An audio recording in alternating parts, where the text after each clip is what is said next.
ನಾಡು ಕಂಡ ಶ್ರೇಷ್ಠ ನೇತಾರರು ಆಗಿರ್ತಕ್ಕಂಥ ಕೆ.ಎಸ್. ಈಶ್ವರಪ್ಪನವರನ್ನ ನಾನು ಈ ವೇದಿಕೆಗೆ ಉತ್ಪೂರ್ವವಾಗಿ ಸ್ವಾಗತಿಸ್ತೇನೆ.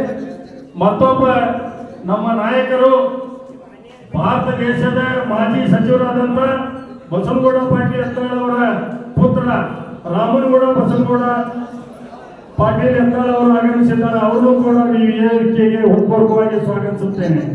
ಅದರಂತೆ ಉದಯೋನ್ಮುಖ ರಾಜಕಾರಣಿಗಳು ನಾಡು ಕಂಡ ಶ್ರೇಷ್ಠ ಯುವ ನೇತಾರರು ಆಗಿರ್ತಕ್ಕಂಥ ಕಾಂತೇಶ್ ಈಶ್ವರಪ್ಪ ಅವರನ್ನು ಕೂಡ ನಾನು ಈ ವೇದಿಕೆಗೆ ಉತ್ಪೂರ್ವವಾಗಿ ಸ್ವಾಗತಿಸ್ತೇನೆ.